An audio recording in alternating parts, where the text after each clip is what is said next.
हमेशा जिन जो होते हैं ना, ये आपको नुकसान पहुंचाने ही नहीं आते। कभी कभी इनको भेजा भी जाता है आपके फ़ायदे के लिए। अस्तगफिरुल्लाह इन्नल्लाह गफूरुर रहीम।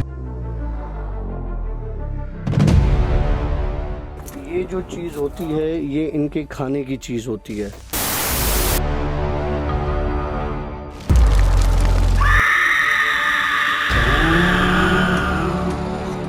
ऑलराइट फ्रेंड्स, अस्सलाम वालेकुम, welcome to yet another the Bhoot show. The Bhoot show की एक और स्टोरी के साथ मैं हूं आशी। हमारे साथ मौजूद हैं डॉक्टर काशिफ सर। तबीयत ठीक है आपकी? अल्हम्दुलिल्लाह माशाल्लाह। अच्छा, स्टोरीज़ हम लोग आप लोगों के लिए आज भी हमारे पास काफ़ी टफ टाइम है, लेकिन हम कोशिश कर रहे हैं कि आज भी आपकी स्टोरीज़ निकाल लेना ताकि गैप ना हो। हाँ बिल्कुल। Let's start the stories. आशी, हम इंसान है ना, हमें ताकत, हमें स्ट्रेंथ कहाँ से मिलती है? हम खाना खाते हैं, हमारी एनर्जी बूस्ट होती है, हमें ताकत मिलती है, हमारे मसल्स एक्टिव होते हैं। हम चीनी खाते हैं तो हम, या कोई मीठी चीज़ खाते हैं तो हम एनर्जेटिक फील करते हैं। लेकिन वही हम में से कोई एक इंसान कोई ऐसी चीज़ खाए जिसको खाने से उसको एनर्जी मिले, जिसको खाने से उसको ताकत मिले, और वो आम इंसान के लिए बहुत ही अजीब और हैरान कुन बात हो। ये किस्सा है बच्चे का। एक घर में अजीबोगरीब हरकतें होना शुरू हुई अचानक से। इससे पहले सब कुछ सही था, नॉर्मल था, लेकिन अचानक उस घर में कुछ अजीब चीज़ें होना शुरू हुई। जैसे कि उस घर की जो औरत होती थी वो रात को खाना पकाने के बाद अपने चूल्हे बंद करके, किचन सारा समेट कर, घर की सफाई कर कर फिर जाके बच्चों के साथ, मियाँ के साथ सोती थी। सुबह जब उठती थी तो वो देखती थी कि किचन की हालत ख़राब है, अजीब सी स्मेल है और चूल्हा जल रहा है। ये तो अक्सर मेरे साथ भी होता है। ना करो। लिटरली मेरे साथ होता है। मतलब ऐसा था कि घर में बच्चे हैं तो पता ही नहीं चलता, रात के टाइम पे सारा समेट के मेरी वाइफ छोड़ के चली जाती है किचन। सुबह को उठे तो वही 8-10 प्लेटें बाहर पड़ी हुई हैं। और कभी कभार तो मतलब चूल्हे के, जैसे रात के टाइम पे हमारे पास गैस चली जाती है ना, पाकिस्तान जिंदाबाद, 10 बजे गैस हमारे पास चली जाती है तो अक्सर सुबह को उठो तो नॉब खुला हुआ था गैस का। I don't know, ये बच्चे करते हैं या ये खुद ब खुद हो जाए। नहीं, देखो, डिपेंड करता है तुम्हारे पास। तो अब बच्चों को पता होना चाहिए कि रात को गैस नहीं आता। अगर नॉब खोलते भी तो बंद कर देंगे, कंटिन्यू से गैस निकलता है, घर में गैस भर सकता है और मतलब बहुत बुरा हो सकता है। खैर, तो उसकी माँ सुबह उठी तो चूल्हा ऑन, गैस जल रहा है, उसमें आग जल रही है।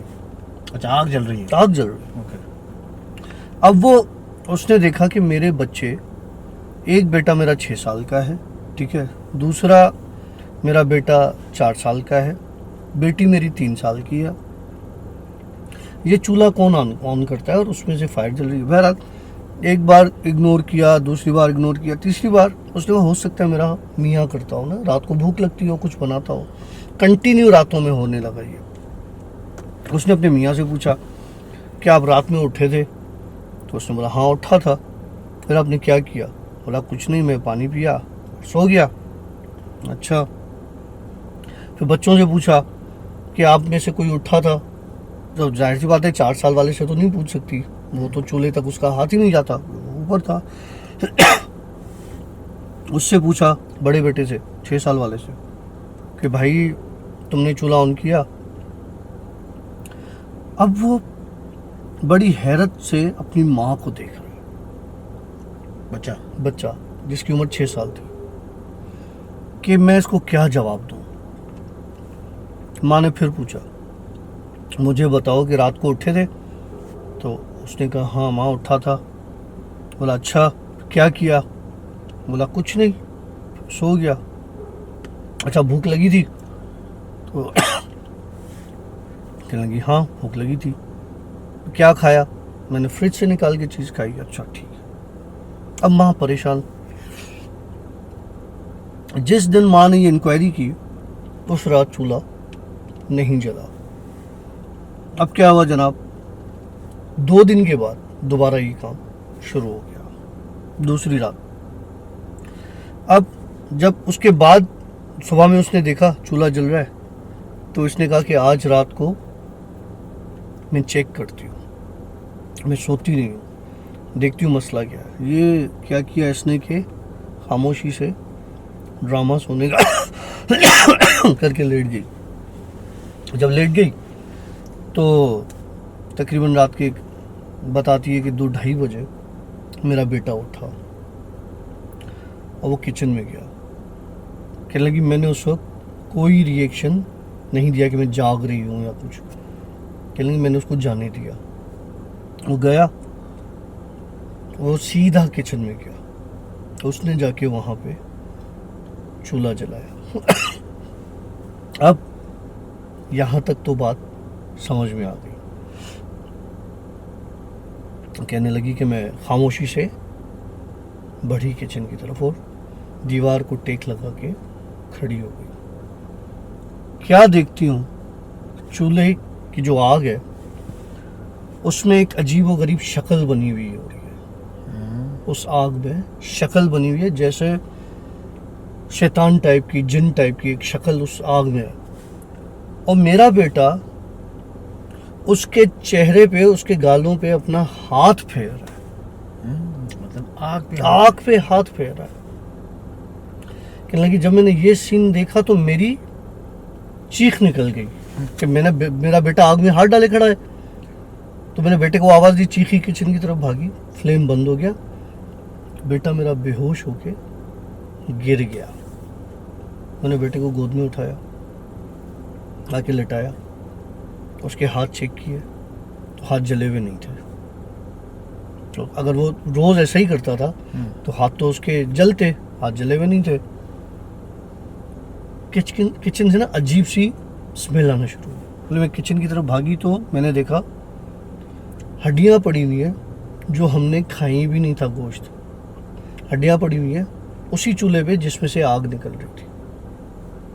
मैंने मियाँ को उठाया, उसको सारा मामला बताया। यार ये कैसे हो सकता है, मतलब आग किसी को नहीं छोड़ती, आग जलाती है, उसका काम है। अब इन्होंने क्या किया, इसने बोला नहीं कुछ गड़बड़ है। बेटा होश में आया, बेटे से पूछा ये तुम क्या करते हो, क्यों गए हो? बेटा चुप, किसी से बात नहीं की बेटे ने ना। फिर इसके बाप ने बोला कि हम बुलाते हैं किसी आमिल को या इसको लेके चलते हैं और बताते हैं। ये ले गए इसको एक आमिल के पास। अब जनाब आमिल को जब इन्होंने सारा मामला बताया, आमिल ऐसे सर पकड़ के बैठ गया कि ये कैसे हो सकता है, और मैं इस बात को नहीं मानता। ये लगा मेरी लाइफ का ये पहला इस तरह का केस है। बोला अब जो भी है यही है, आप बताओ। लगा ठीक है मुझे 2-3 दिन का टाइम दो, मैं खुद ही आपके पास आऊँगा कॉल करके। बोला ठीक है। ये चले गए। बोला जब तक तो कुछ दे दो, तब तक उसने कोई तावीज़ वावीज़ दे दिया और बोला ये आप बच्चे को पहना दो। फिर उन्होंने डॉक्टर को दिखाया तो डॉक्टर ने जो है वो नींद वाले सिरप जो आते हैं बच्चों के, फेनागन टाइप और इस तरह का, वो लिख के दे दिया। वो डॉक्टर ने बोला पिला के रात को सुला दिया करो। खैर इन्होंने 2-3 दिन यही किया। माँ जागती रही, देखा बेटा उठता तो नहीं, बेटा नहीं उठा। आमिल का फ़ोन आया इसके बाप के पास, मुझे आपके घर आना है। बिस्मिल्लाह आ जाए। वो इनके घर पहुंच गए जनाब। घर पहुंच गया, बोला मुझे वो चूल्हा दिखाओ। वो गया उस चूल्हे के पास। वो अपने साथ कुछ माचिस और इस तरह की कोई चीज़ खुद लेकर आया था जो पड़ी हुई थी या कुछ भी था। उसने उस तीली से वो चूल्हा जलाया।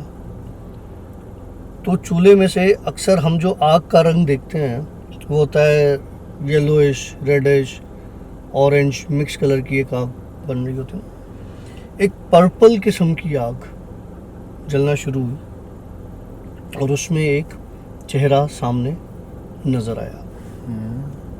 अब वो सिर्फ बच्चे को नहीं, अब आमिल को भी, उस औरत को भी और उसके मियाँ को भी, इनको नज़र आया। अब आमिल ने उससे पूछा कि तू कहाँ से आया है भाई, कौन है तू, बच्चे को तू क्यों इस तरह से तंग कर रहा है? तो कहने लगा मैं बच्चे को तंग तो नहीं कर रहा। बोला फिर? कहने लगा मुझे ये बच्चा अच्छा लगता है। ये बच्चा बहुत बीमार है, इस बच्चे को मैं अगर ये नहीं करूँगा तो ये मर जाएगा। अच्छा। इसकी माँ से पूछो कि इन्होंने जब डॉक्टर को दिखाया था तो डॉक्टर ने कहा था कि इस बच्चे को खून की कमी है, इसको खून लगेगा। तो पूछो कि इन्होंने फिर कितनी बार खून लगाया? उन्होंने बोला एक बार भी नहीं। बोला तो फिर बच्चा जिंदा कैसे है? वाह। तो बच्चे को मैं बुलाता हूँ, बच्चा आता है, बच्चे को मैं उस अपने आँख से स्ट्रेंथ देता हूँ, उसको ताकत मिलती है, उसका नया दिन उस काम से स्टार्ट होता है। अभी 2 दिन में बच्चा बीमार पड़ा हुआ है क्योंकि उसने मेरे पास विजिट नहीं किया, मेरे साथ नहीं, मेरे पास नहीं आया। जब तक आता रहेगा बच्चा जिंदा रहेगा, जब आना छोड़ दिया बच्चा मर जाएगा। अब माँ बाप के लिए तो ये बड़ी अजियत की बात है। इन्होंने बोला नहीं ये झूठ बोल रहा है, क्योंकि ये चीज़ें झूठ भी बोलती हैं कि ये इससे कोई ताकत नहीं मिलती। बोला ठीक है सही है। उसने बोला आमिल ने भाई ये इनके माँ बाप का काम है, तू जहाँ से आया है वहाँ वापस जा। बोला मैं तो इनकी दुआ हूँ। बोला कुछ भी है, दुआ है जो भी है, तू जहाँ से आया वापस जा, अब नहीं आना। उसे कसम उठवाई, उसको भेज दिया। दूसरे दिन से बच्चे की तबीयत बिगड़ना शुरू हुई। वही हॉस्पिटल्स के चक्कर, इधर उधर, ब्लड ना मिले, ब्लड ट्रांसफ्यूजन। पूरे 15 दिन के बाद बच्चा एक्सपायर हो गया। ओके। तो हमेशा जिन जो होते हैं ना, ये आपको नुकसान पहुंचाने ही नहीं आते, कभी कभी इनको भेजा भी जाता है आपके फायदे के लिए। मतलब फायदे वाले जिन भी होते हैं यार, जो अच्छे जिन होते हैं, जिन्नात में साहबा भी तो थे, जिन्नात के अपने नबी भी तो थे। हमें नबी वो पता है जो हमारे आए हैं, जितने भी आए हैं, ठीक है, लेकिन उनमें उन सब के नाम तो आपको नहीं पता। पहले नबी का नाम पता है हजरत आदम अलैहिस्सलाम, उसके बाद जो बड़े बड़े नबी हैं, नबी तो सारे ही बड़े, बेशक इसमें कोई शक नहीं, अल्लाह के पैगंबर थे, हमारे पास पैगाम लेके आए, आखिर तक नबी करीम सल्लल्लाहु अलैहि वसल्लम तक हमें पता है। लेकिन वो जो 1 लाख से ऊपर के नबी हैं, बहुतों का जिक्र नहीं है। बहुतों का जिक्र नहीं है। और गालिबन हज़रत सुलेमान अलैहिस्सलाम भी शायद वो जिन्नात के साथ बातचीत उनकी चलती रहती है। हज़रत सुलेमान अलैहिस्सलाम जो नबी थे ना, वो जिन्नातों के भी थे, वो इंसानों के भी थे, वो परिंदों के भी थे, कीड़े मकोड़ों के भी थे। कीड़े मकोड़े। हज़रत सुलेमान को अल्लाह ताला ने, और सबसे ज़्यादा दौलत वाले नबी हज़रत सुलेमान अलैहिस्सलाम थे, दौलतमंद नबी। वैसे आपकी बात से बिल्कुल मैं एग्री करता हूँ, क्योंकि कहते हैं कि जो घर कभी कभार आदमी को हर घर सूट नहीं करता है, हाँ, ठीक है ना, आप कभी किसी नए घर में शिफ्ट हो जाए तो पता चलता है कि आप जो यहाँ पर थे वो डज आके नीचे गिरे हैं, सारे आपकी फाइनेंशियल प्रॉब्लम्स आना शुरू हो गए और आपका कारोबार ठप होना शुरू हो गया। तो वो एक घर की वजह से भी होता है। इसी तरीके से कभी आपके हालात बहुत ख़राब हो, लेकिन अगर आपने घर आप शिफ्ट करके किसी और घर में, तो उस घर में कुछ ऐसी चीज़ें हैं जो आपको, मैंने आज तक ये बात जिक्र नहीं की, मैं बताता हूँ तेरे के साथ। ये जो हमारा स्टूडियो है जहाँ पे अंदर हम लोग रिकॉर्डिंग करते थे, अभी तो आजकल हम गर्मी बहुत ज़्यादा हो रही है तो हम गाड़ी में बैठ के रिकॉर्डिंग्स कर रहे हैं। वो जो कमरा है अपना, मेरा कभी हाथ यूँ तंग नहीं हुआ ना, कभी भी हाथ तंग नहीं हुआ मेरा, अल्हम्दुलिल्लाह। एक दिन क्या हुआ कि मेरा बड़ा ख़तरनाक किस्म से ना हाथ यूँ तंग हो गया। मतलब जैसे विंटर वेकेशंस आती थी, समर वेकेशंस आती थी, तो उनमें क्या होता था कि हमारे 2 महीने के लिए स्कूल बंद और फीस की रिकवरीज बंद हो जाती थी। एक वक्त आया कि मैं बिल्कुल यूँ हो गया ना कि यार अब मैं क्या करूँ, हाथ में पैसा बिल्कुल नहीं है, घर चलाना है आगे, 2 महीने का किस्सा है। यकीन मानेगा, मेरे वहमो गुमान में नहीं, मेरी बीवी ने मुझे बोला परेशान नहीं हो, अल्लाह आसानी करेगा। ओके, मैंने कबर्ड की सफाई की अपनी, वो जो टॉयलेट है वहाँ पे कबर्ड हुआ करता, जिसका अक्सर दरवाज़ा यूँ खुल जाता है, हमारे स्टोरीज में आपने देखा होगा। उस कबर्ड में मैंने कपड़े की वो जब सफाई वफाई करवा शुरू की, सेटिंग वेटिंग करना शुरू की, मेरे कपड़ों के बीच में से 500 की गट्ठी, 500 की गट्ठियाँ निकली। मतलब 500 की गट्ठियाँ नहीं, सॉरी 500 की एक गट्ठी, मतलब कितने हो गए? 5,00,000 50,000 50,000 50,000 की एक गट्ठी निकली। मैंने कहा यार वाह, हो गया काम। तो शायद वो जो हमारा कमरा है, स्टूडियो है, वहाँ पर जो मखलूक है वो मेरे फेवरेबल है। जैसे कि मैंने आपको बताया था कि अगर मैं अपनी बेटी को अकेला हम कमरे में छोड़ के जाते थे, जैसे 2 मिनट के लिए मेरी वाइफ चली तो गई वो किचन टेक में, केयर करती थे। तो वो बंदी वहाँ पे खड़ी होकर टेक केयर करती थी। और मेरी बेटी अब अपने इस एज में आके बताती है कि नहीं, यहाँ पर जो बंदी है वो मेरा ख्याल रखती थी हमेशा, और अगर आप अकेला छोड़ के जाते थे 2 मिनट के लिए भी तो वो गुस्से से आपको माँ को देखती गुस्से से देखती थी। तो मतलब ये बात सही है कि जन्नात सिर्फ नुकसानात नहीं देते हैं, फ़ायदे भी देते हैं। वेल, अगर आप लोगों के साथ ऐसी कोई स्टोरी हुई है तो हमें ज़रूर बताइएगा, और हम आपकी स्टोरी डॉक्टर काशिफ की ज़बानी इंशाल्लाह अपनी स्टोरी अपने चैनल पर रिलीज़ करेंगे। आज की स्टोरी आपको कैसी लगी हमें ज़रूर बताइएगा। और देखिए फोकस डिफोकस होना शुरू हो गया वहाँ पर मसला। खैर, आपको आज की स्टोरी कैसी लगी हमें ज़रूर बताइएगा। इंशाल्लाह कल मिलेंगे एक नई स्टोरी के साथ। फ़िलहाल तक के लिए सी या बाय, अल्लाह हाफ़िज़। अस्तगफिरुल्लाह इन्नल्लाह गफूरुर रहीम। ये जो चीज़ होती है ये इनके खाने की चीज़ होती है।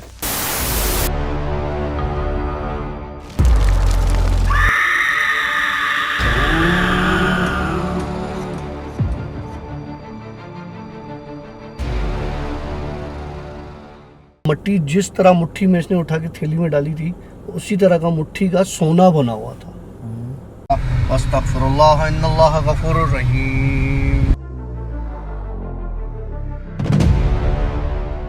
ये जो चीज़ होती है ये इनके खाने की चीज़ होती है।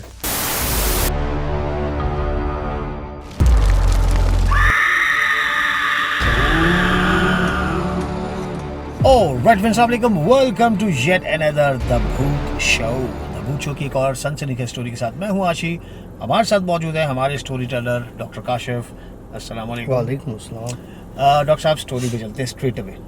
यार, मैं जब 6 साल का था तो एक स्टोरी में मैंने शेयर किया था कि मैं खेलते खेलते एक कब्र में गिरा था।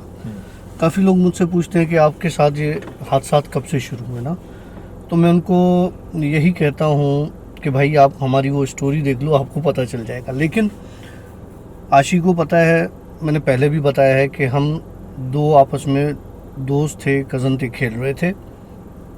मेरा पाँव कब्र में गिरा था और तब से सारे हादसा शुरू हुए। अब जब कब्र की बात की तो इसका मतलब यह है कि स्टोरी अब कब्र के बारे में सुनाने लगा हूँ। ओके। खजाने का सुना है आप लोगों ने? खजाने कहाँ कहाँ छुपाए जाते हैं, या खजानों की खोज में इंसान कितने बड़े रिस्क लेता है। एक बुढ़ा फकीर टाइप बंदा, जिंदगी से बेजार, जिंदगी से तंग, एक जगह बैठा था, भूखा था और हाथ नहीं फैला रहा था किसी के सामने। तो एक भला शख्स वहाँ से गुजरा, उसने बाइक रोकी तो उसने कहा कि बाबा जी कुछ खाओगे? तो उसने अब खुद से तो नहीं मांगा, लेकिन उस बंदे ने बोला, तो उसने कहा कि बेटा खिलाओगे तो खा लूँगा। उसने वॉलेट निकाला तो वॉलेट में उसके पास 50 रुपये पड़े थे, सिर्फ 50 रुपये। तो उसने अब ये सोचने लगा कि इसको दूं या मैं अपना बंदोबस्त करूं। खैर, उसके दिमाग में एक बात आ गई अल्लाह से सौदे की कि 10 रुपये दो तो 100 रुपये मिलेंगे, 100 रुपये दो तो 1000 रुपये मिलेंगे, 10 गुना ज़्यादा मिलेगा। इसने 50 रुपये फकीर को दे दिया। फकीर को दे दिया। बाइक स्टार्ट की, चला गया। अब इसके दिमाग में बात घूम रही है कि भूखा तो नहीं सोऊंगा, अल्लाह ने चाहा तो कुछ ना कुछ मिल ही जाएगा। वही तेरा वाला किस्सा, इसको कोई दोस्त की कॉल आ गई कि कहाँ है, बोला ये बोला यार आज मैंने खाना बनवाया है, दोस्तों की दावत रखी है तो तू आ जा। इसने बोला यार वाह वाह, ये तो पहुंच गया उधर। ओके हो गया। बड़ा खाना वाना मंड के खा के आके घर पे अल्लाह का शुक्र अदा किया और सो गया। सो गया तो सुबह उठा, पैसे थे नहीं, देखने लगा कि यार अब मैं क्या करूं क्या करूं क्या करूं। उसने बोला अल्लाह मालिक है, ऑफिस जाते हैं देखी जाएगी। ऑफिस पहुंचा तो किसी ने नाश्ता करा दिया कि यार आजा, और तेरी भाभी ने आज ये पराठे बनाए, मैंने सोचा आज साथ बैठ के खाते। ठीक है बिस्मिल्लाह। ओके। फोड़ दिए इसने। अब इसने एक दोस्त से बोला यार मसला ये कि मेरे पास पैसे नहीं है और मुझे अगर तू 100-200 रुपये दे दे तो फिर मैं तुझे तनख्वाह पे वापस कर दूंगा, 1-2 दिन है तनख्वाह में आ जाएंगे। उसने इसको 500 रुपये निकाल के दे दिए कि जो तू रख। इसने खुशी खुशी पैसे रखे, 100 वाले नोट गिने और वापस आ गया। देखा वही बाबा उसी जगह बैठा है, रोका, 100 रुपये निकाले, बाबा को दिए। बाबा ने दुआ दी, ये फिर चला गया। एक दिन जाके बाबा के पास, अब इसका रूटीन हो गया, बाबा को कुछ ना कुछ देता था, 50-100 50-100 10-20 इस तरह से।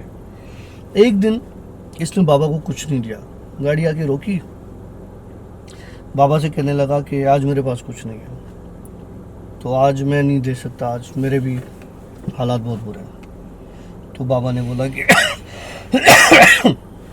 मैं किस लिए हूँ, तेरे हालात बुरे हैं, कोई बात नहीं, आज मैं तुझे खिलाता हूँ। परेशान हो गया, ये मुझे कहाँ से खिलाएगा। बोला चल मैं बताता हूँ मैं कहाँ से खिलाऊंगा। ये बाबा इसको एक जगह वीराने में ले गया, वहाँ उसको बोला बैठ। ये बैठा बाहर, बाबा जुगली में गया, वहाँ से बड़े ताम लेके आया, मुर्गी ये वो ला के इसके सामने रख दी, बोल जितना खा सकता है खा। तो हैरान हो गया, ये तो फकीर है, इसको रोज मैं पैसे देता हूँ और ये तो साला मंड के खा रहा है। होता है ना इंसान के दिमाग में, मैं भूख मर के भी इसको देता हूँ, इसके घर पे तो मुर्गियाँ भी है, गोश्त भी है, सब है। ये चुप रहा। बाबा ने बोला तू खा। इसने खाना शुरू किया। अब डरते डरते इसने सवाल किया कि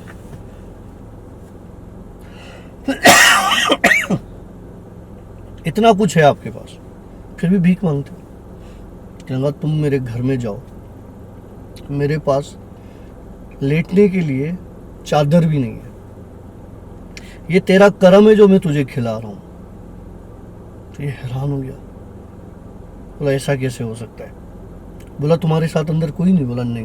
ये उठ के अंदर गया, सिर्फ मिट्टी का एक घड़ा पड़ा था, मटका, और एक गिलास पड़ा था, उसके अलावा उस घर में कुछ नहीं था, तकिया बिस्तर भी नहीं था।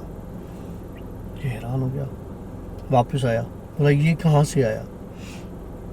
तो कहना मैंने बोला नहीं ये तुम्हारा करम है जो तू खा रहा है, बोला तू खा और जा। ये खा के और शुक्रिया अदा किया और चला गया।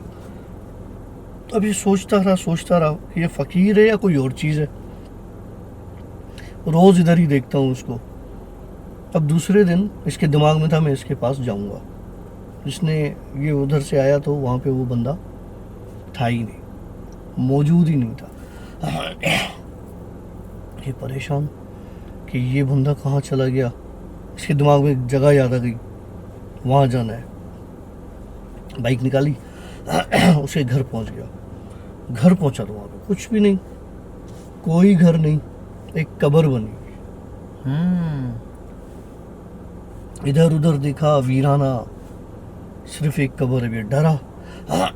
डरा तो भागने लगा वहाँ से। वापस निकलने लगा तो वो वही बुढ़ा वहीं दरख्त के पास एक जगह आके बैठा हुआ था।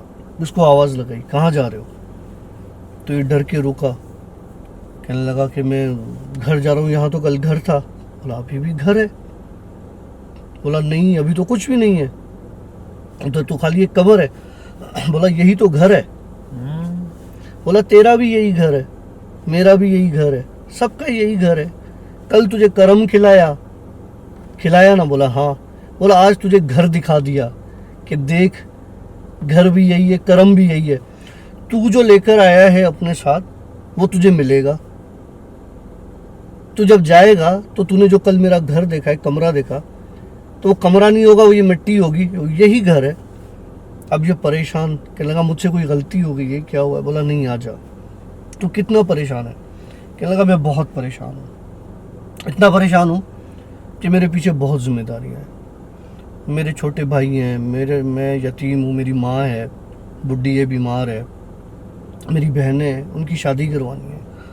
मैं गांव से यहाँ आया हूँ नौकरी करने। बोला अच्छा। बोला चल ठीक है, सही है, आजा मेरे साथ। ये उसको अपने साथ ले गया। कहना कब्र के सिरहाने से कब्र को खोदना शुरू कर। उसने बोला यार रात को कैसे काम करवा रहा है? बोला मैंने कल तुझे करम दिया तेरा, आज तुझे तेरा घर दिखाया, अब तुझे तेरा सुकून दूंगा, तो कब्र खोद। अब इसकी फटी रीदा, इसने कोई चीज़ वहाँ से उठाई और कब्र खोदना इसने सिरहाने से शुरू किया। खोदता जाए खोदता जाए खोदता जाए, मट्टी निकले, ये पूरी मट्टी मट्टी हो गया। थक के बैठ गया। बोला बाबा जी और कितना कब्र खुदवाओगे? ये तो मुझे लगता है कि तू यहाँ से खोदना शुरू करूँगा तो जाके नीचे से दूसरी दुनिया से निकलूँगा। बोला नहीं, तू खोद कब्र। पूरी कब्र उसने सिरहाने से खोदना शुरू की तो उसको मट्टी में कोई चमकती चीज़ नजर आई। ओके। अब ये हैरान हो गया। इसने बोला ये कौन सी चमकती चीज़ है?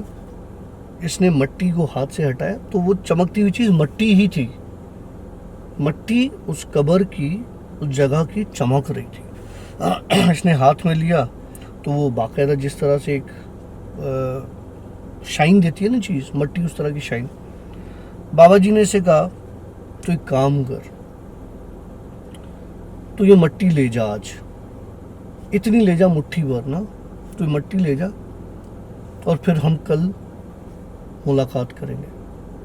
इसने बोला इसने मुझसे 5 घंटे कब्र खुदवाई, सुबह होने वाली है और एक मुट्ठी मट्टी देके मुझे कह रहा है तू घर जा और कल बात करेंगे, कल मिलेंगे। बहरहाल ये जाने लगा तो इसको बाबा जी ने आवाज़ दी। बोला तेरे मन का, तेरे अंदर का इंसान तुझे जीने नहीं देता, तुझे परेशान करता है। तू अपने आप से बातें करता है, अगर यही बातें तू अगले से करे तो तेरे कितने मसले हल हो जाए। अब ये समझ गया कि बाबी जी को पता चल गया मैं अंदर में क्या कह रहा हूँ। बोला नहीं नहीं नहीं। बोला तू ये मट्टी लेके जा। ये मट्टी इसने थैली में डाली, बंद की, जेब में डाली और बाइक लेके आ गया घर। तब इसकी ड्यूटी का टाइम हो रहा था। इसने थैली उठा के कबर्ड में रखी, नहा वहा के ड्यूटी पे चला गया। नींद की कैफियत में, ड्यूटी भी ना हो, सर भारी, जिस्म में थकावट। बंदे को बोला वहाँ वो दोस्त को, यार मैं जा रहा हूँ, मेरी तबीयत सही नहीं है। क्या हुआ? बोला कुछ नहीं हुआ, मुझे घर जाना है। बोला अच्छा। ये आ गया घर, मट्टी भूल गया, ये थकावट में आके सो गया तो इसके दरवाजे पे बाहर के नॉक हुआ। ये उठ के गया, एक फ़कीर ऐसे ही खड़ा हुआ था, उसने इससे कुछ मांग लिया कि दे दो, तो इसके पास कोई सूखी रोटी कोई इस तरह की पड़ी थी, इसने अचार डाल के उसको दे दिया। बोला जा, तेरी अलमारी सोने से भरी रहे, तेरी अलमारी सोने से भरी रहे। ये के फ़कीर तो चला गया। जब उसने अलमारी का बोला ना तो उसके दिमाग में मट्टी आ गई। अबे यार मैंने मट्टी रखी थी, अब उससे मिलना है बाबे से। फिर वो भागा, अलमारी खोली तो वो मट्टी जिस तरह मुट्ठी में इसने उठा के थैली में डाली थी उसी तरह का मुट्ठी का सोना बना हुआ था, गोल्ड बना हुआ था। 5 घंटे की मेहनत। ये किस्सा मैं बता रहा हूँ एक बहुत बड़े ज्वेलर का। अच्छा।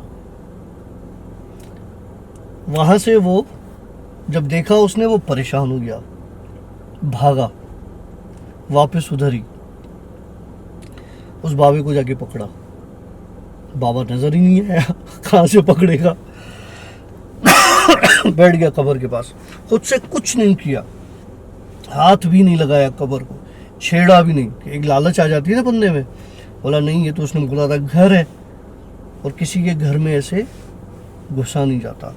बैठा रहा। अब बाबा इसको देख रहा है, नजर नहीं आ रहा है इसको। जब बाबा के आने का टाइम हुआ तो बाबा नाजिल हो गया इसके सामने। कहने लगा हाँ भाई परेशान लग रहे हो। कहने लगा हाँ। बोला क्यों? बोला पहले दिन कर्म दिया, दूसरे दिन घर दिया, तीसरे दिन माया दी, दौलत दी, पैसा दिया, सोन दिया। बोला तो तू खुश है या ना खुश है? लगा जितना दिया है ना मेरे लिए तो बहुत है, काफ़ी है, लेकिन मेरे जिम्मेदारियां बहुत हैं। कहने लगा तेरी कितनी जिम्मेदारियां हैं? बोला वही सारी जो मैंने बताई, ये। बोला चल तेरे पास आज की रात है, आज की रात तो इस कब्र से जितना निकाल सकता है, जितना, सब तेरा है। असूलन इसके दिमाग में उस वक्त तुझे बोलता, मुझे बोलता, किसी को बोलता है, एक लालच आ जाती है यार जितना निकाल सकता है निकाल, ऐसा मौका नहीं मिलेगा।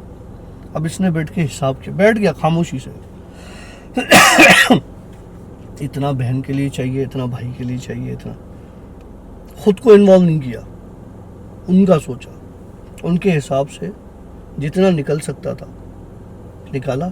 इतना कि एक थैली समझो बड़ी वो जो होती है ना, हाथ में इजली आ जाए कि इतने में बेचूंगा तो इतना मुझे मिल जाएगा, उतना उठाया इसने। कहने लगा बस ये बहुत। उसने बोला बस? बोला हाँ बस मुझे इतने की ज़रूरत है, मैं मुझे तो और नहीं चाहिए। उसने बोला क्यों, तूने अपने लिए लिया? बोला मेरे लिए तो तुमने मुझे बता दिया था कि कर्म भी मिल गया, घर भी मिल गया, माया भी मिल गई, मुझे मेरे लिए ज़रूरत नहीं, ये उनके नाम की है इसलिए मैं लेके जा रहा हूँ, ये मेरा नसीब नहीं है। उसको ना उसकी बात बड़ी दिल से लगी। उसने बोला ठीक है ले जा। ये वो थैली लेके चला गया। जब गया तो जब ये गया घर पे इसने जाके वो चीज़ रख दी, इसने जो है ना वो चीज़ जाके रख दी, ठीक है। अब रात को क्या हुआ, इसके दिल में ख्याल आया कि यार अगर ये तो मट्टी है और ये मैंने बाहर बेची भी नहीं है, किसी को दिखाया भी नहीं है, ये कहीं मेरी आंखों का धोखा तो नहीं है। होता है ना कोई बंदा कहता है कि मैं पागल हो गया हूँ, कुछ हो गया हूँ, इस तरह से गोल्ड कहाँ से मिलता है। उसने थैली निकाली तो वो एज इट इज़ मट्टी पड़ी हुई थी, गोल्ड नहीं था। बड़ा उदास हो गया, मुझे लगता था मेरे दिमाग का फतूर है। बहरहाल ये उसको थैली को रख के सो गया।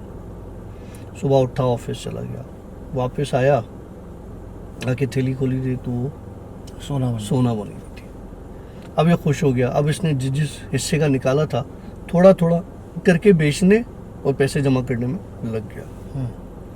इसने क्या किया कि वो पैसे अपने भाइयों को इधर उधर सबको, इसके तालीम के, इसकी शादी के, इसका ये इसका वो कर दिया। ये खाली हाथ रह गया। अब जब थैली में से वो ख़त्म हो गया, थैली उसने उसी कमरे में, उसी कबर्ड में छोड़ दी, उसी कबर्ड में छोड़ दी। ओके। दिन गुजर गए, इसके दिन भी अच्छे हो गए, ये नौकरी पे तनख्वाह ये वो, क्योंकि इस हादसे के बाद थैली जहाँ पड़ी थी वहाँ उसने खाली थैली छोड़ दी। एक दिन इसने कहा कि मैं कबर्ड की सफाई करके कपड़े वपड़े सीधे कर लूँ। इसने कपड़े हटाए तो देखा कोई भारी चीज़ थैली में पड़ी हुई है। तो थैली निकाली तो वो थैली गोल्ड से भरी हुई थी। अब ये कहाँ से आ गया, मैं तो गया ही नहीं। इसने क्या किया, वो गोल्ड निकाला, अलग से एक जगह पे रख दिया, वो थैली वापस रख दी। दूसरे दिन चेक किया, उसमें दोबारा गोल्ड पड़ा हुआ था।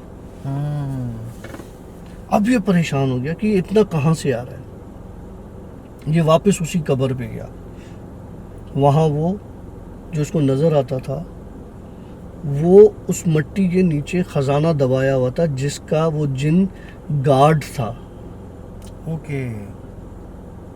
उसको अमानत के तौर पे किसी ने बिठाया था कि तू जिसे समझेगा हमारे जाने के बाद उसको ये दौलत देगा, ये उसके हिस्से में आएगी। ये जाके बैठा तो जिन को बोला, वो आया, बाबा था तो जिन। कहने लगा ये कैसे आ रहा है? कहने लगा ये सारा तुम्हारा है, मुझे ये कहा गया था कि जिसे मैं समझूंगा ये उसे दूंगा, जब तक ये ख़त्म नहीं होता तब तक ये तुम्हारे पास आता रहेगा। तो कहने लगा कब ख़त्म होगा? कहने लगा मैं सच बताऊं, जितनी मेरी उम्र है ना उतने अरसे से ये दुगना होता जा रहा है। ओके। अभी तो नीचे ज़मीन भरी पड़ी है, तो ये मैं तुम्हें मिलता रहेगा। और ये किसी असली ज्वेलर की कहानी है, ये किसी ज्वेलर की कहानी। सोने की थैली। वेल, कैसे लगी आप लोगों को आज की स्टोरी? काफ़ी लंबी स्टोरी हो चुकी है। हम लेंगे अभी आपसे इजाज़त और आते हैं नेक्स्ट स्टोरी पर। कल हमारी तरफ से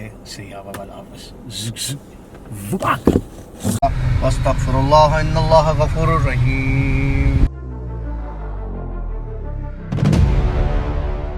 ये जो चीज़ होती है ये इनके खाने की चीज़ होती है।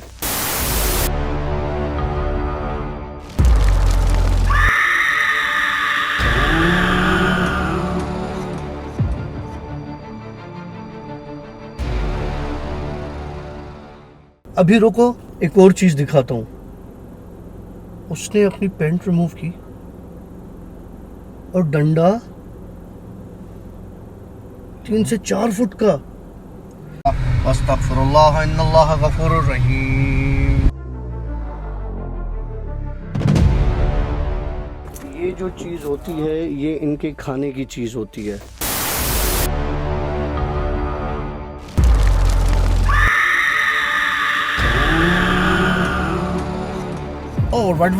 Welcome to yet another the Bhoot show. The Bhoot show की एक और स्टोरी के साथ मैं हूँ आशी। हमारे साथ मौजूद हैं डॉक्टर काशिफ। अस्सलाम वालेकुम।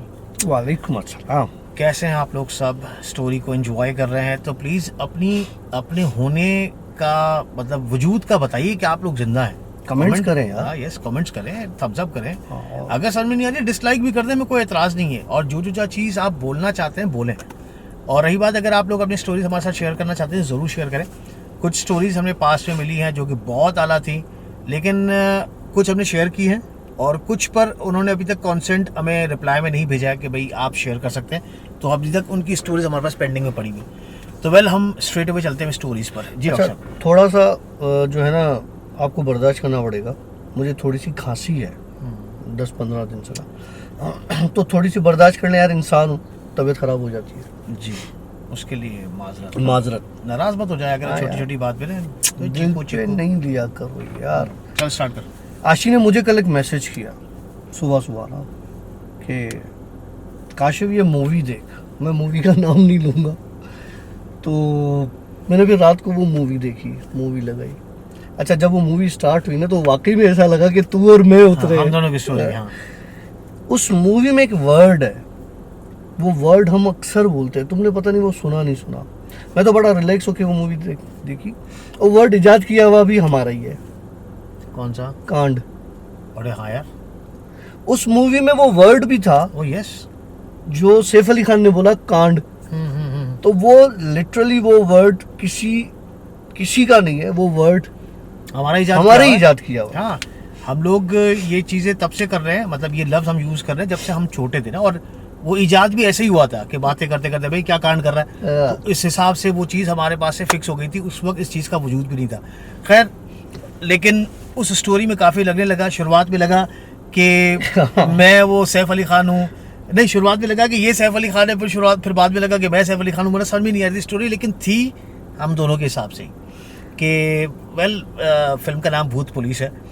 और उस फिल्म में सैफ अली खान और दूसरा वो जो कपूर, अर्जुन कपूर, बड़ा अच्छा उन्होंने काम किया हुआ है। लेकिन देखें, बात वही है, वहीं पर ही है कि कुछ लोग समझते हैं कि यहाँ पर ऐसा कुछ भी नहीं है। ये आपका सबसे बड़ा वहम है कि यहाँ पर कुछ नहीं है। ठीक है, जिन मौजूद हैं इस दुनिया में, हमसे पहले आए हुए हैं, हमने कब्जा किया उनकी जमीन पर। ठीक है जी। तो अब मकसद की बात पे आते हैं कि जिन्नात को आप हल्का ना लें। हाँ, लेकिन वही बात है, देखो हम लोग भी इसमें ये कहते हैं बार बार हम अपनी स्टोरी से बता दें कि इनसे डरना नहीं है। हाँ, डरना और नहीं है इन्होंने भी स्टोरी में यही बताया है कि इनसे इनसे डरना नहीं है। तो वेल स्टोरी पे आते हैं, काफ़ी टाइम हो जाएगा जी। यार, कुछ अर्सा पहले मुझे एक लड़के ने मैसेज किया।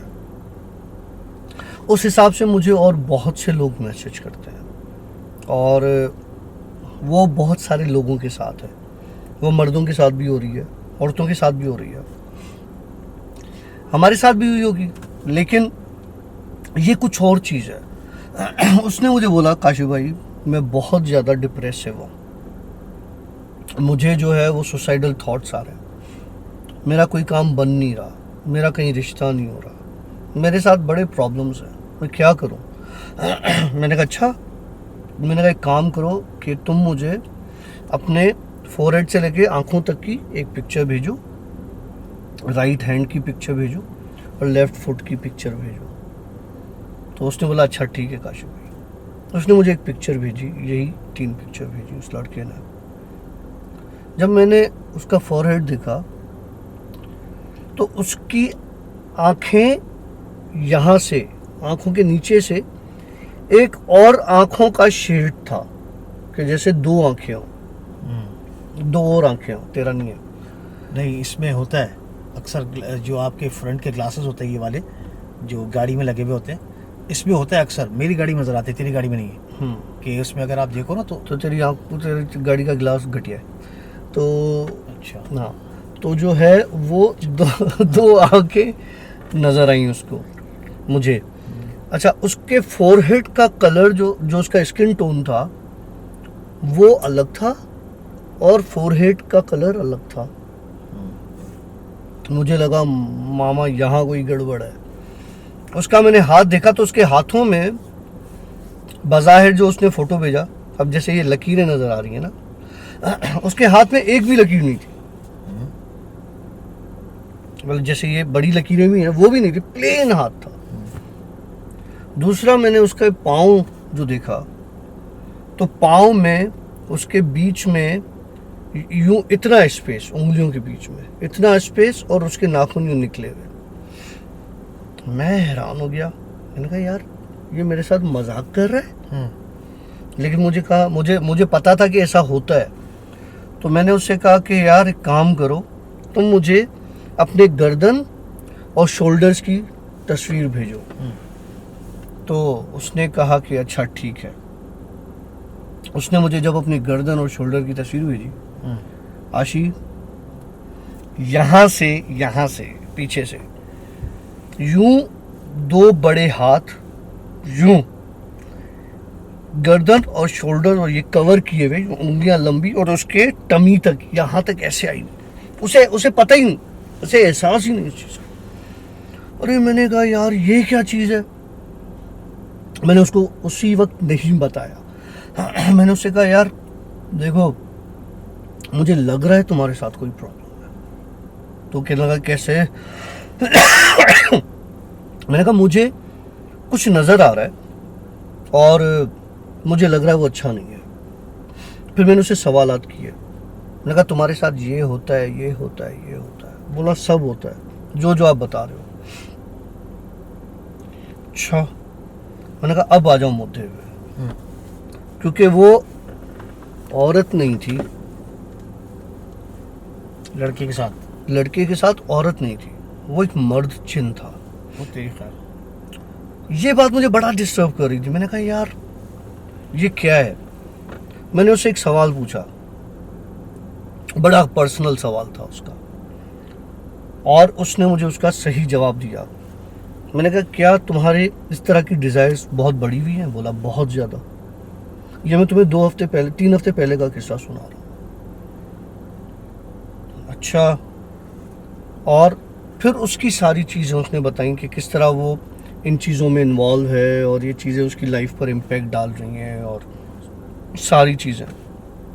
मैं बड़ा परेशान हुआ ये सुन के, क्योंकि वो खुद नहीं कर रहा था, वो जिन उसको करवा रहा था ये सारे काम, सारी चीज़ें। बहरहाल मैंने उसको बोला ठीक है, अब मुझे इसका ओरिजिन देखना है, कहाँ से है, ठीक है, और तुम मुझे अपने बैक की और फ्रंट की पिक्चर भेजो। उसने मुझे भेजी, आशी वो जो जिन है उसने उसके माइंड से लेके, दिमाग से लेके पूरी बॉडी पर स्नेक की तरह फैला हुआ और स्किन के साथ चिपका हुआ। जिस तरह तुमने वो कीड़ा देखा है जो स्किन के साथ चिपक जाता है और आपका खून सक करता है, ठीक है, जिसको हम वो भी कहते हैं, उसका नाम अच्छा है मुझे याद नहीं आ रहा। बहरहाल वो स्किन के साथ जो एक पुरानी रेम्बो मूवी में भी जो रेम्बो की जिस्म में नहीं चिपक जाते जो फिर निकालते, जो कहते हैं कि वो वाइट ब्लड सेल्स होता है, वो एक्चुअल में जब वो खून चूसता है तो वो सारा आपका ही खून चूस के वो बड़ा होता है। बिल्कुल। वो पुराने जमाने में, हाँ, लीच हाँ। वो पुराने ज़माने में जिस तरह अभी कहते हैं ना कि आप ब्लड की डोनेशन दिया करें, उससे आपके बहुत सारे मसले हल हो जाते हैं। हाँ। तो वो पुराने ज़माने में ब्लड की डोनेशन नहीं होती थी तो वो कीड़े लगाया करते थे और फिर वो लीच पी कर वो इतना बड़ा हो जाता था, फिर इसको कीड़े हटा दिया करते थे। हाँ, तो लीच याद आ गया। वो लीच की तरह जिस्म के साथ चिपका हुआ और उसको कंट्रोल कर रहा। मेरे लिए, देखिए मैं पहले बोल चुका हूँ, अभी भी बोल रहा हूँ, मैं आमिल तो नहीं हूँ, ठीक है। मेरे लिए चीज़ें आसान इसलिए हैं कि मैं इंटरेक्शन में आता हूँ उनके साथ, मैं उनके साथ बात करता हूँ। अगर आपके साथ कोई चीज़ इस तरह की जुड़ी है, उसको मैं अगर कहूँगा ना कि मेरे पास आए, तो वो ठक आ जाती है, क्योंकि मेरा मैसेज उन तक यूं जाता है। तुम्हें बताऊंगा, तुम्हारी हमारी एक एपिसोड में तुम्हें पंच किसने मारा था? इसी गाड़ी में, ठीक है। और इसी गाड़ी में आज 2 से 3 बार एक ऐसा इंसिडेंट हुआ है जो शायद लोगों ने नोट किया हो और तुमने नहीं किया, ठीक है। अच्छा, हाँ, तो वो चीज़ मेरे पास आई, ठीक है। मेरे पास आई तो मैंने उससे बात की। मैंने कहा यार मुझे एक बात बताओ, ठीक है, कि तुम इस लड़के के साथ ऐसे कब से हो, क्यों हो और कैसे हो? कहने लगा मैं इस लड़के के साथ जब ये 12 साल का था, 12 से 13 साल का, मैं तब से हूँ, तब से मैं इससे ये सारे काम करवाता हूँ। बोला अभी तो तुम्हें पता नहीं मैं इसके साथ साथ क्या क्या करवाता हूँ। अरे मैंने कहा क्या करवाते हो? बोला देखना चाहोगे? मैंने कहा नहीं भाई मेरी इतनी हिम्मत नहीं। बोला नहीं, अब तो मैं तुम्हें दिखाऊंगा। अच्छा, बहरहाल क्या हुआ कि रात को इस लड़के का मैसेज आया कि काशू भाई मेरी तबीयत बहुत ख़राब हो रही है। मैंने कहा अल्लाह रहम करे, ये मुझे बोल के गई ये चीज़, धमका के गई है कि मैं इसके साथ देख करता क्या हूँ, तो तूने बड़ा रिस्क ले लिया है। मैंने कहा क्या हो रहा है? बोला मैं बता नहीं सकता, मेरे साथ वीडियो कॉल पर आएंगे ज़रा। चीज़ें मुझे वियर्ड लगी, वीडियो कॉल पे मुझे क्यों ला रहा है? मैं नहीं करता वीडियो कॉल पे किसी, मैं कॉल पर ही बात नहीं करता, बहुत कम लोगों से करता हूँ। हाँ, मैं इंस्टा पर मैसेजेस पे बात करता हूँ, अगर किसी का बहुत ज़्यादा मसला होता है तो उसको व्हाट्सएप नंबर दे देता हूँ और उसके साथ बात करता हूँ। मैंने उसको अपना नंबर दिया व्हाट्सएप का, उसने मुझे वीडियो कॉल की। उसने हाथ में कोई इतना बड़ा, मतलब यूँ समझ लो कि 4 से 5 फुट का एक डंडा उठाया हुआ था। कहने लगा काशी भाई ये मेरे कंट्रोल में नहीं है, ये मुझे मार रहा है। डंडा खुद ब खुद चल रहा है। हाँ, मतलब हाथ में रहा है, वो मार रहा है और लिटरली अपने आप को बहुत ज़ोर से वो मारो। मैंने कहा भाई इंसान बन। मैंने कुछ पढ़ना शुरू किया, उस बंदे की, लड़के की ना आवाज़ अजीब हो गई। उसने बोला अभी रुको, एक और चीज़ दिखाता हूँ। उसने अपनी पैंट रिमूव की और डंडा 3 से 4 फुट का। मैं यूं सर पकड़ के बैठ गया, मेरी आंखों में आंसू आ गया। वो लड़का रो रहा है, कह रहा मेरी जान छुड़ाओ।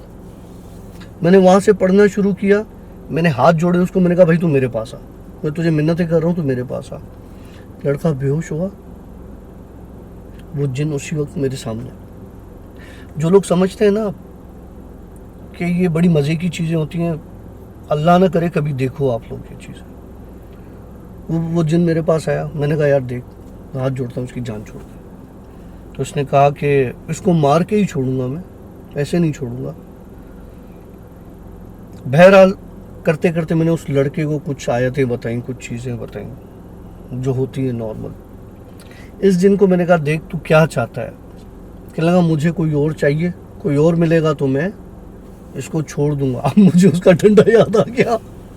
मैंने कहा यार कोई और चाहिए, मतलब एक तो है ही तू, दूसरा कहाँ से लाऊंगा मैं।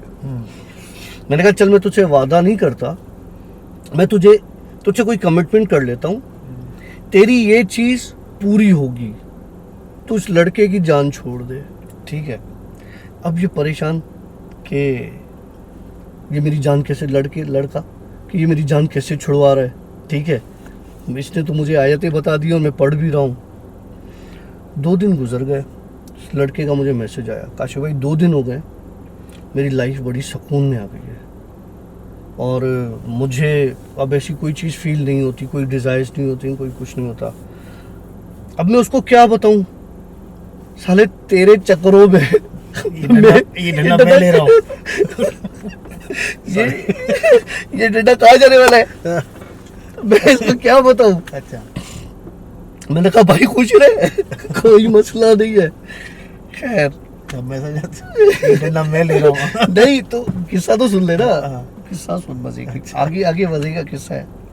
तो भाई 2-3 दिन गुजर गए, बंदा सुकून में, ये जिन मेरे पास कहने लगा कि तुमने मुझसे जो बात की थी वो पूरा करो। अब मैं सोच रहा हूँ कहाँ पे पूरा करूँ। पेंट उतारो।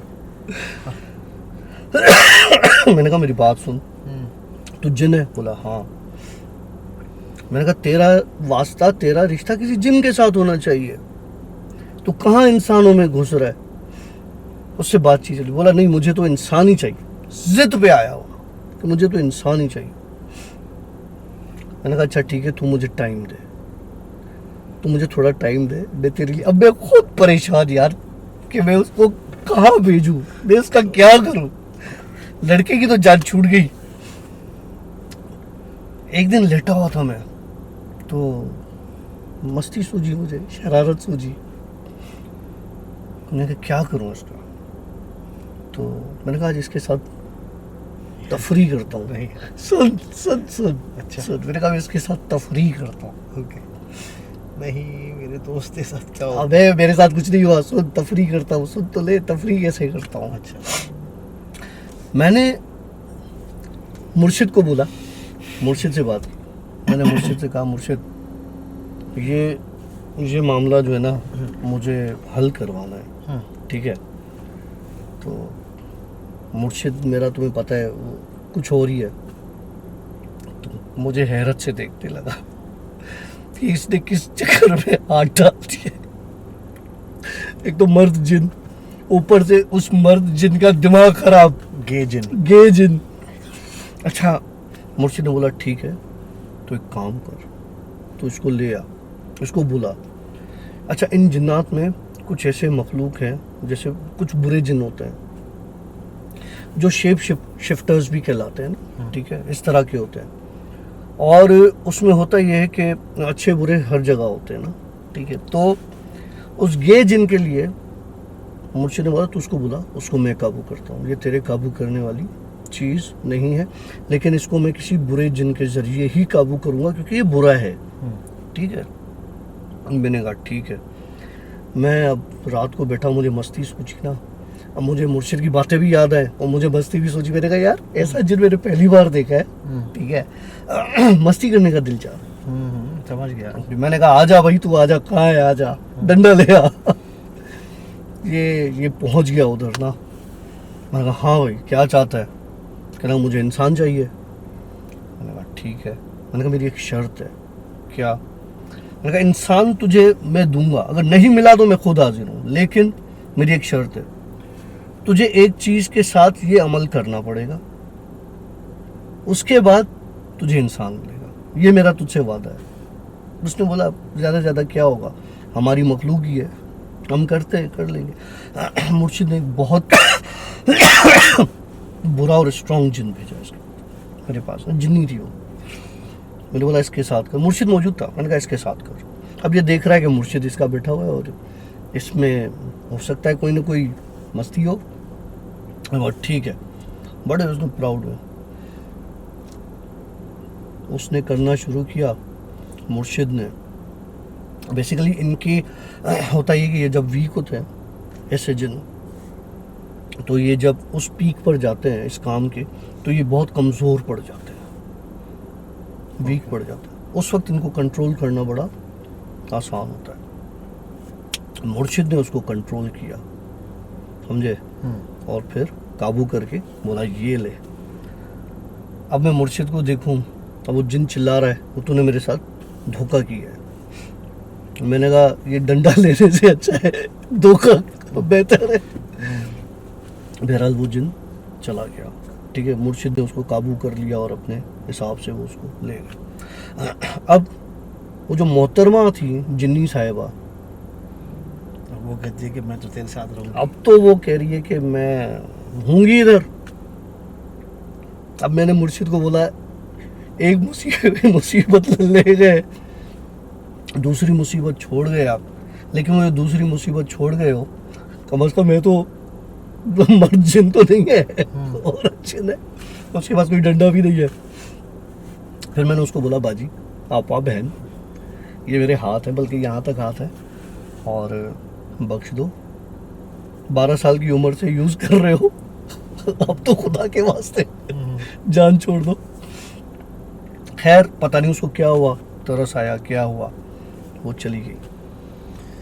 ओके, मतलब डॉक्टर साहब गे जिन भी होते हैं यार इन जिन क्या है, मखलूक है ना, ठीक है, उनके अंदर भी शहवत है, होते हैं।